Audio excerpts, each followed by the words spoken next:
She asked where the almond milk was without looking up from her phone. That's when I knew I was done. 3 years of being invisible, of being furniture in my own house. I left without a word that night. Now she's calling 43 times, texting 68 times, desperate. Too late. My name is Fletcher Kane. I'm 42 years old, and I manage a fleet of delivery trucks for a regional distribution company in Ohio. It's honest work. I've been doing it for 16 years, ever since my first marriage ended. That divorce taught me something. I'd rather be alone than feel lonely next to someone. Funny how I forgot that lesson the second time around. I met Elise at a company barbecue 5 years ago. She worked in accounting. Beautiful woman. Dark hair, sharp wit, and this way of making you feel like you're the only person in the room. That feeling lasted about 8 months into the marriage. The morning it ended started like any other Wednesday. I was making coffee when Elise came downstairs, already scrolling through her phone. "Where did you put the almond milk?" she asked without looking up. I opened the fridge and handed it to her. She took it without a word. No thank you. No eye contact. Just her thumb moving on that screen like I was an appliance. I stood there, and something shifted in my chest. Not anger. Something quieter and more final. "Elise," I said. She didn't respond. I watched her pour the milk, put the carton back, walk to the table. Still scrolling. "Elise," I repeated louder. She made the sound without looking up. That was it. That, told me everything. I was background noise. A mosquito buzzing near her ear instead of her husband. I had a son from my first marriage. Nolan, 16, lived with his mother Jolene up in Cleveland. Last time he visited, about a month ago, he pulled me aside after dinner. "Dad, why do you let her treat you like that?" Nolan asked quietly. "Like what, buddy?" "Like you're invisible." Out of the mouths of teenagers. The kid saw in one weekend what I've been ignoring for 3 years. I gave him some garbage answer about marriage being complicated. He nodded, but I saw the disappointment in his eyes. My son thought I was weak. He was right. That Wednesday, I went to work like normal. Checked maintenance logs, handled a driver dispute, dealt with a delayed shipment. But my mind was elsewhere. I kept thinking about Nolan's question. About that, about the last time Elise actually looked at me when we talked. I couldn't remember. That night, I sat at the kitchen table after Elise went to bed. I thought about writing a note. An explanation. But what could I say? "Dear Elise, you forgot I exist, so I'm leaving." So I didn't write anything. I just sat there until 2 a.m., then packed a bag and walked out. I left my wedding ring on the counter next to the almond milk. I didn't slam the door. I didn't leave a note. I just left. It's been 71 days. She's called 43 times. Texted 68 times. Even sent a Facebook message, which was wild because she never used Facebook. I haven't responded to any of it. Not out of spite. I just don't have anything to say. For 3 years, she had every chance to see me. Now that I'm gone, suddenly she wants to talk. But some silences last too long to break. I rented a studio apartment on the other side of Columbus. Nothing fancy, just a place with a bed, a hot plate, and a window that faced a parking lot. But it was mine. Nobody expected anything from me there. The first week was strange. I kept waking up at 5 a.m. out of habit, ready to make coffee for 2. Then I'd remember. Just me now. I could make coffee at noon if I wanted.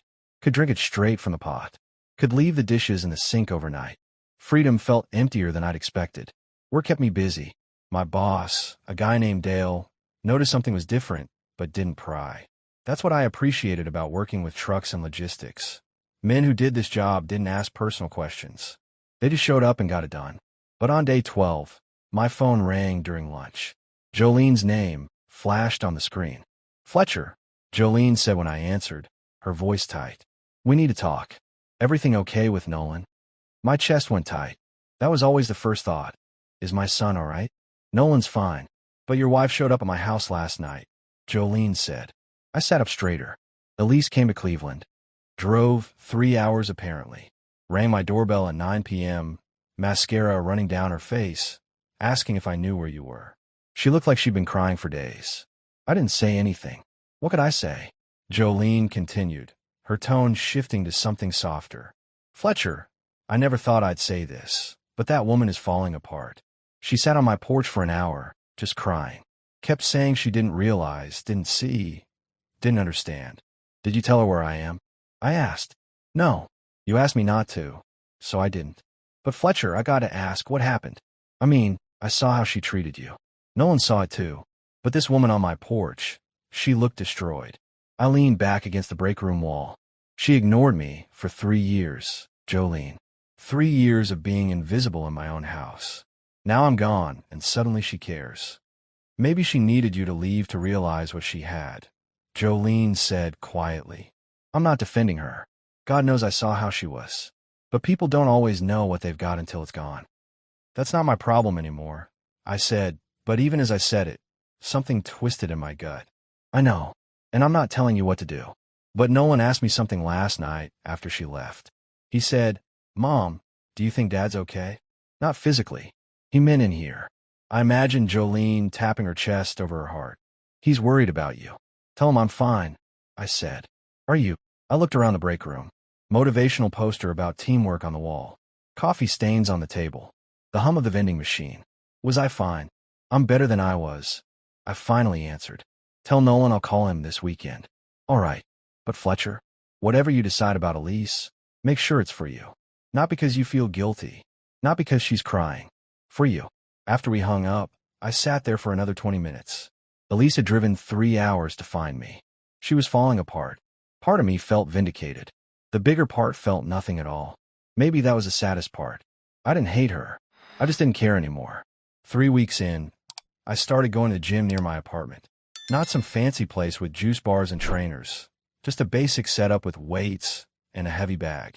I needed to hit something that wouldn't hit back. That's where I met Vincent. Former Army, late 50s, built like he was carved from stone. He spotted me struggling with a bench press one evening and walked over. Your form's garbage, Vincent said. No introduction, no sugarcoating. You're going to tear something. He showed me the right way. We didn't talk much that first session, but he was there the next night, and the next. By the second week, we developed a routine. Lift, hit the bag, barely speak. One night, after I'd beaten the heavy bag like it owed me money, Vincent handed me a water bottle. Woman or job? Vincent asked. What?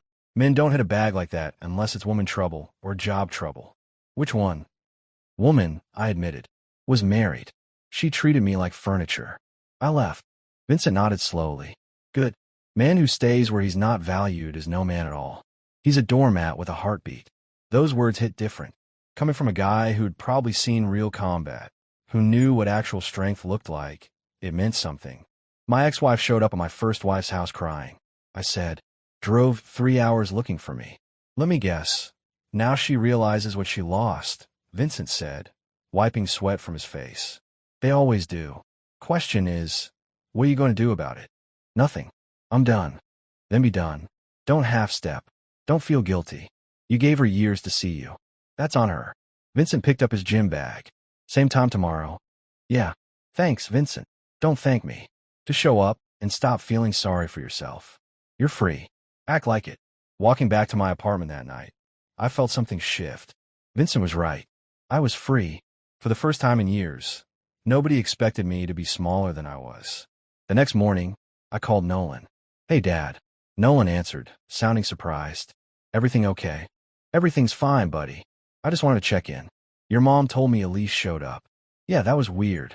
She looked really messed up, Dad. Like, really bad. Nolan said carefully. I know. But Nolan, I need you to understand something. What happened between Elise and me, that's not your responsibility. You don't need to worry about either of us. I'm doing good. Better than good, actually. You sound different, Nolan observed. Different how? I don't know. Stronger, I guess. Like you're not apologizing for existing. Out of the mouths of teenagers. I'm working on it. Hey, you want to come down this weekend? We could catch a game, grab some food. Really? Yeah. That'd be awesome, Nolan said, his voice brightening. Can we go to that barbecue place you like? Absolutely. I'll pick you up Saturday morning. After we hung up, I sat there smiling. My son noticed I was different. That meant something. That meant I was doing this right. Saturday with Nolan was exactly what I needed. We hit the barbecue place, caught a minor league baseball game, and just talked. Not about Elise, not about the divorce, just normal father-son stuff. He told me about school, about this girl he liked but was too nervous to talk to, about his plans after graduation. Dropping him off Sunday afternoon, Jolene walked out to meet us. He had a great time, I told Jolene. Thanks for letting him come down on short notice. Of course. Fletcher, can we talk for a second? Jolene glanced at Nolan. Go inside, honey. I need to talk to your dad. Once Nolan was in the house, Jolene's expression shifted. Elise came back yesterday, Jolene said quietly. Sat in her car across the street for 4 hours. Just sat there, watching the house. It freaked me out enough that I almost called the police. My jaw tightened. Did she try to approach you? No. She just sat there. Finally drove off around dinner time. But Fletcher, this isn't normal behavior. The woman is obsessed with finding you, Jolene said, concern creasing her face. I'll handle it. How? You can't just ignore someone who's borderline stalking people to find you, Jolene countered. Look, I know she treated you badly. I saw it. But this level of desperation, it's concerning. What if she shows up at your work?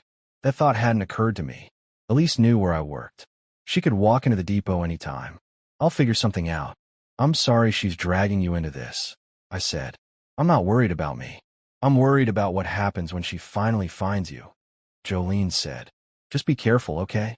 Driving back to Columbus, my phone buzzed. Unknown number. I almost didn't answer, but something made me pick up. Fletcher Kane. An unfamiliar woman's voice. Who's asking? My name is Geneva Hart. I'm an attorney. I think we need to talk about your wife, the woman said, professional and direct. Or rather, about what she's been doing with your credit. My stomach dropped. What are you talking about? Mr. Kane, I don't typically make calls like this, but a colleague mentioned your situation. I ran a basic check on your financials as a favor, and there are some irregularities you need to know about. Credit cards open in your name. Significant charges. Can we meet? Geneva asked. When? Tomorrow. My office. 9 a.m. She gave me the address. I sat in my truck outside Jolene's house for another 10 minutes, gripping the steering wheel. Credit cards? What had Elise done? The next morning, I walked into Geneva Hart's office. She was late 50s, gray hair pulled back sharp, wearing a suit that meant business.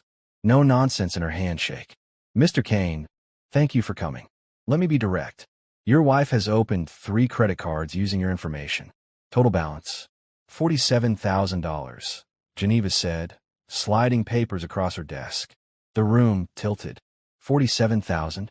On what? Wellness retreats. Something called spiritual healing sessions with a man named Desmond. Luxury accommodations in Sedona, Hawaii, Colorado. This wasn't casual spending. This was systematic. I stared at the statements. Charges going back 18 months. Hotels. Flights. Sessions at $500 per hour. Desmond, I said quietly, the name tasting like poison. Her spiritual advisor. Geneva's expression hardened. Mr. Kane, I've seen this before.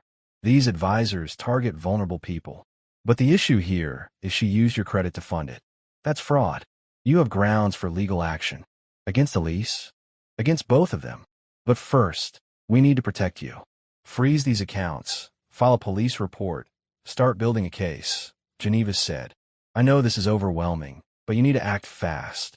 I looked at the papers again. $47,000. While I was working 10-hour days, managing truck routes, she was flying Hawaii with another man on my dime. Let's do it, I said. All of it. Geneva smiled just slightly. Good. Men who let themselves get walked on usually don't find their spine. I'm glad you did. Geneva worked fast. Within 3 days, the credit cards were frozen, police report filed, and divorce papers drafted. She'd also done something I hadn't asked for. She tracked down Desmond. His real name is Desmond Parrish, Geneva said during our follow-up meeting, sliding a file across her desk. He's 41, no legitimate credentials, and he's done this before. 3 other women in the past 5 years. Same pattern. Poses as a spiritual healer, builds emotional dependency, drains bank accounts. I opened the file. Photos of Desmond. Handsome guy, I'd give him that. The kind of face that probably made women feel safe while he picked their pockets. Where is he now? I asked. Arizona. Tucson. Running another healing center. That's really just a way to meet desperate women with money, Geneva replied. But here's the interesting part. Your wife has been calling him nonstop since you left. 20, 30 times a day. He stopped answering. Something cold settled in my chest. She was using him, or he was using her. Both probably. These relationships are transactional. She wanted validation. He wanted money. Now that you're gone and the money's cut off, he's moved on to the next mark, Geneva explained. Which means Elise is about to realize she burned her marriage for a con artist who never cared about her. Good, I said flatly. Geneva studied me. You know, most men in your position want revenge. You just want out. That's smart. Shows character. I just want my life back. You'll get it. The fraud charges will stick. The divorce will be straightforward given the evidence. You'll come out of this clean, Mr. Kane, Geneva assured me. Then she paused. But I should warn you. When cornered, people get desperate. Your wife knows she's losing everything. That makes her unpredictable. Her words proved prophetic faster than I expected. 2 days later, I was at work when Dale came into my office, looking uncomfortable. Fletcher, there's a woman in the parking lot asking for you, Dale said carefully. Says she's your wife. She's been out there for an hour. Security's getting nervous. My stomach dropped. I'll handle it. I walked outside to find Elise standing next to her car. She looked terrible. Hair unwashed, clothes wrinkled, dark circles under her eyes that makeup couldn't hide. When she saw me, she straightened up. Fletcher, please, we need to talk, Elise said, her voice breaking. There's nothing to talk about. You'll be served divorce papers next week, I replied, keeping my distance. I made a mistake. I know I did. But we can fix this. We can go to counseling, work it out, Elise started. You opened credit cards in my name. I interrupted. Spent $47,000 on another man. That's not a mistake, Elise. That's fraud. Her face went pale. How did you? I can explain that. Desmond was helping me through a difficult time. You were always working, never there. Don't you dare blame me for your choices, I said, my voice hard. I work to support us. You took that money and spent it on a con artist who won't even answer your calls anymore. She flinched. You've been checking up on me? My attorney has. You're being investigated for fraud. The police have your statements. This isn't about our marriage anymore. This is about what you did, I stated clearly. Elise's expression shifted from desperate to angry.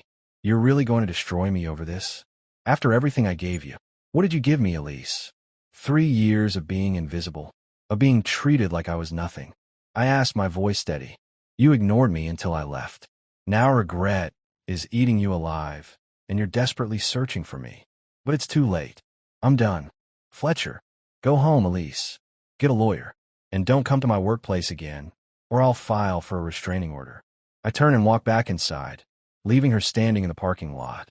Through the window, I watched her sit in her car for another 20 minutes before finally driving away. My hands were shaking, but not from fear. From relief. I stood my ground. Hadn't backed down. Hadn't let guilt manipulate me. Vincent would be proud. That night at the gym, I hit the heavy bag until my knuckles ached. Vincent watched from across the room, said nothing until I finally stopped. She showed up at your work, Vincent said. Not a question. How'd you know? You're hitting that bag like it insulted your mother. What happened? Vincent asked. I told him everything. The parking lot confrontation. The fraud charges. The divorce papers coming. Vincent nodded slowly. You handled it right. Stayed calm, stated facts, walked away. That's strength. Real strength isn't about fighting. It's about knowing when the fight's already over. She looked destroyed. I admitted. That's not your problem. She destroyed herself. You're just refusing to go down with the ship, Vincent said firmly. Don't confuse witnessing someone's consequences with causing them. Over the next week, things moved quickly. Divorce papers were served. Elise's attorney tried to negotiate, but Geneva was ruthless. The fraud evidence was ironclad. Elise had 2 choices: accept the terms or face criminal charges. She accepted. The settlement was clean. She got nothing except her personal belongings. The house would be sold. Debts paid from her half. I kept my truck, my pension, my dignity. Geneva called me the day the papers were finalized. Congratulations, Mr. Kane. You're officially divorced, Geneva said. And I have to say, this might be the cleanest cut I've seen in 20 years. She didn't fight, didn't drag it out. I think reality finally hit her. What about Desmond? He's being investigated. Turns out one of his other victims filed charges 6 months ago. Your case added to the pile. He'll probably be arrested within a month, Geneva explained. So in a way, you helped take down a predator. After we hung up, I called Nolan. Hey buddy, got some news. The divorce is final. I told him. How do you feel? Nolan asked. Honestly? Free. Like I can breathe again, I said. Hey, I was thinking, how would you feel about spending more time down here? Maybe alternate weeks instead of just weekends. Really? Yeah, that'd be awesome. Mom won't mind. Nolan sounded excited. I'll talk to her. But Nolan, I want you to know something. What happened with Elise, that wasn't about you. And you being worried about me, noticing I wasn't okay, that meant everything. You're a good kid. Thanks, Dad. And Dad, I'm glad you left. You seem like yourself again. Those words stayed with me for days. I seemed like myself again. Maybe because I finally was. 2 months after the divorce, I'd settled into a rhythm. Work, gym, occasional dinners with Nolan when he visited. Life was quiet but mine. Then Randall showed up. I was leaving the depot after a long shift when a man approached me in the parking lot. Mid-40s, tired eyes, cautious posture. Fletcher Kane, the man asked. Who's asking? I kept my keys between my fingers, ready. My name is Randall. I'm Elise's ex-husband, he said, holding up his hands in a peace gesture. I'm not here to cause trouble. I just need to talk to you about something important. I studied him. He didn't look threatening, just exhausted. All right, 5 minutes, I said. Randall nodded, leaning against his truck. I heard about your divorce. News travels in small circles. I wanted to warn you about something. Elise has kids. 2 of them. Mine. A boy who's 10 and a girl who's 8. My stomach went cold. What? She left us 6 years ago. Just walked out one morning. Left a note saying she wasn't meant to be a mother. Haven't seen her since. No calls, no birthday cards, nothing. Randall explained, his voice heavy with old pain. My kids ask about her sometimes. I don't know what to tell them anymore. I leaned back against my truck, processing this. She told me she never wanted kids. Said she couldn't imagine being a mother. She didn't have to imagine it. She lived it and hated it enough to abandon her own children. Randall said bitterly. Look, I know you probably don't want to hear from me, but when I found out she'd remarried, I thought maybe she'd changed. Then I heard about the divorce, about what she did to you, and I realized she hasn't changed at all. Why are you telling me this? I asked. Because you deserve better than what she gave you, and because I want you to know that whatever guilt you're feeling about leaving her, you can let it go. You're not the first person she threw away when things got inconvenient. You're just the first one who had the guts to leave before she destroyed you completely. Randall said, meeting my eyes. My kids, they're good kids. They deserved a mother who stayed. You deserved a wife who saw you. Neither of us got what we deserved from her.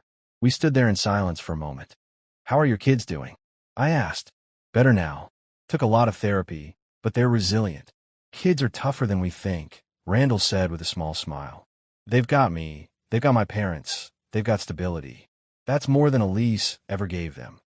I'm sorry she did that to them, I said sincerely. Me too, but I'm not sorry anymore that she left. My kids are better off without someone who didn't want them, Randall replied. And you're better off without someone who didn't value you. After Randall drove away, I sat in my truck for a long time. Elise had abandoned her own children. The woman I'd married, the woman I'd tried so hard to please, had walked away from 2 innocent kids like they meant nothing. Suddenly, everything made sense. The coldness, the emotional distance, the way she treated me like I was disposable. She'd done it before. I was just another person in a pattern she'd repeated. That night, I called Nolan. Hey, Dad, Nolan answered. What's up? Just wanted to hear your voice. Tell you that I love you, and I'm proud of you. I said, Dad, are you okay? Nolan sounded concerned. Yeah, buddy. I'm good. Better than good. I just realized how lucky I am to have you in my life. I told him honestly. Love you too, Dad. You're being weird, but I'll take it, Nolan said with a laugh. After we hung up, I looked around my small apartment. It wasn't much, but it was honest. No lies. No hidden children. No financial fraud. Just me, try to build something real. And that was enough. 3 months post-divorce, my boss Dale called me into his office. Fletcher, I've been watching you these past few months. You've been solid, reliable, showing up every day despite everything going on in your personal life. Dale said, leaning back in his chair. I'm promoting you to Regional Operations Manager. Means more money, more responsibility, and honestly, you've earned it. I stood there, momentarily speechless. Dale, I don't know what to say. Say yes. Company needs good people. You're good people, Dale replied with a grin. Plus, you'll finally be able to afford a place bigger than that shoebox apartment. He was right about that. With the promotion, I could actually start rebuilding. Not just existing, but living. That weekend, I went house hunting. Found a small 3-bedroom place on the outskirts of Columbus. Nothing fancy, but it had a yard, a garage, and most importantly, a room for Nolan. I signed the papers the following week. Moving day, Vincent showed up with his truck. "You didn't have to help," I said, surprised to see him. "Man doesn't move alone." "That's just sad," Vincent replied, already grabbing boxes. "Besides, I wanted to see what you'd built for yourself." By afternoon, with Vincent's help and some guys from work, everything was moved in. We sat on the back porch with beers, looking at the empty yard. "You did good, Fletcher. From doormat to homeowner in 4 months. Not bad," Vincent said approvingly. "Couldn't have done it without your help." "The gym, the talks, keeping me focused," I admitted. "I just reminded you that you had a spine." "You're the one who decided to use it," Vincent countered. "So what's next?" "Next, I focus on work, on Nolan, on building something stable. Maybe eventually I'll think about dating again, but not for a while. I need to figure out who I am outside of being someone's husband," I said thoughtfully. "Smart. Man who knows himself is dangerous." "In a good way," Vincent said with a slight smile. Later that evening, Nolan arrived with Jolene to see the new place. "Dad, this is amazing." Nolan ran through the house, checking out his room, the garage, everything. "Can I really stay here on weekends?" "Weekends, holidays, summer, whenever you want. This is your home too," I told him. After Jolene left, Nolan and I sat in his room while he unpacked the stuff he brought. "Dad, can I ask you something?" Nolan looked up from organizing his desk. "Anything, buddy. Are you happy now?" "Like really happy?" Nolan asked seriously. I thought about it. The divorce, the betrayal, the financial mess, the confrontation, but also the gym, the promotion, this house, the freedom to be myself. "Yeah, Nolan, I really am," I said honestly. "Good. You deserve it," Nolan said simply, then went back to unpacking. Standing in the doorway watching my son settle into his room in our new house, I realized something. Elise had taken a lot from me. Time, money, self-respect. But she hadn't taken everything. She hadn't taken my ability to start over, to build something real, to be the father my son needed. I'd survived. More than that, I'd won. Not by destroying her, but by refusing to let her destroy me. That night, lying in my new bedroom in my new house, I slept better than I had in years. 5 months after the divorce, I ran into Elise at a grocery store. Not the one near my old house. This was across town, near my new place. Pure coincidence. She was in the produce section, looking at apples like they held the secrets of the universe. She'd lost weight. Too much weight. Her clothes hung loose, hair pulled back in a messy ponytail. She looked up and saw me. For a moment, neither of us moved. "Fletcher," Elise said quietly, setting down the apple she'd been holding. "Elise," I replied, keeping my distance. "I heard about your promotion." "Congratulations," she said, and I heard genuine emotion in her voice. Not manipulation, just exhaustion. "Thank you." She took a breath. "I know you don't want to hear from me. I know I don't deserve even 5 minutes of your time. But I need to say something, and then I'll leave you alone forever." I glanced at my watch. "You've got 5 minutes." Elise nodded, her eyes welling up. "I was wrong. About everything. I took you for granted. I ignored you for years, treated you like you were invisible, like you didn't matter. And now regret is eating me alive. And I spent months desperately searching for you, trying to fix what I destroyed." She paused, wiping her eyes. "Desmond was arrested last month. Fraud charges for multiple women. I was just another mark to him. I threw away a good man, a real marriage, for a con artist who never cared about me. And the worst part is, I knew, deep down, I knew you were good, and I still treated you like you were nothing. Why are you telling me this?" I asked, my voice steady. "Because you deserved better than what I gave you. You deserved to be seen, to be valued, to be loved. And I couldn't do any of that because I was too busy running for myself," Elise said, her voice breaking. "I left my kids, Fletcher. Randall told you, didn't he?" I nodded. "I was a terrible mother. I was a terrible wife. To both of you. And I can't fix that. I can't undo what I did. But I wanted you to know that you leaving, that was the best thing that could have happened. Not for me. For you. You deserve to be free. Elise finished, tears streaming down her face. I stood there, looking at this woman who'd once been my wife. I didn't feel anger. Didn't feel satisfaction. Just a quiet acceptance. I hope you figure out whatever you're running from, I said finally. I hope you get help. I hope you become the person you should have been. But I can't be part of that journey. I've got my own life now. I know. I just wanted you to know that I'm sorry. Truly sorry. You were a good man, Fletcher. You still are. And I'm the one who lost, Elise said softly. Take care of yourself, Elise, I replied, then walked past her toward the checkout. I didn't look back. Didn't need to. That chapter was closed. 8 months after leaving, life had found its rhythm. Work was good. Nolan was spending alternating weeks at my house, thriving. I'd even started dating casually. Nothing serious, just coffee and conversation with a woman named Patricia I'd met at a bookstore. She was a high school teacher, divorced, had 2 kids of her own. We took it slow. One Saturday morning, Nolan and I were working on fixing up the garage when my phone rang. Geneva Hart. Mr. Kane, wanted to update you. Desmond Parrish was sentenced yesterday. 5 years federal prison for fraud. Your case was instrumental in the conviction, Geneva said. That's good news, I replied, genuinely relieved. Also, your ex-wife has entered a treatment program. Residential facility. She'll be there for at least 90 days, Geneva continued. I'm telling you because she signed over custody of her children back to Randall officially. She's trying to make amends. After we hung up, I stood there processing it. Elise was getting help. That was good. Not my problem anymore, but still good. Dad, everything okay? Nolan asked, setting down his wrench. Yeah, buddy. Everything's good. Better than good. Actually, I said, looking around at the garage we were converting into a workshop. Come on, let's finish this up, then grab lunch. Can we go to that barbecue place? Nolan asked with a grin. Absolutely. Later that evening, Vincent came by to check out the garage progress. We stood in the driveway, beers in hand, watching the sunset. You look settled, Vincent observed. Content. That's good to see. I feel settled. Got work I'm good at, got my son here regularly, got a house that's mine. Even started seeing someone, I admitted. The teacher? Vincent asked. I'd mentioned Patricia once at the gym. Yeah, nothing serious yet, but she's good people. Makes me laugh. Actually listens when I talk. Weird concept, right? I said with a smile. Not weird. Normal.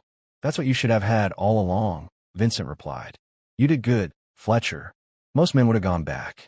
Guilt, loneliness, whatever. But you stayed gone. Built something real. That takes guts. Couldn't have done it without you pushing me at the gym, reminding me I had a spine, I said sincerely. You always had it. You just forgot for a while, Vincent corrected. So what's next? Next? Keep building. Keep showing Nolan what a good man looks like. Keep being honest with myself and with people around me. Maybe see where things go with Patricia. Just keep moving forward, I explained. Vincent raised his beer. To moving forward. To moving forward, I echoed, clinking bottles.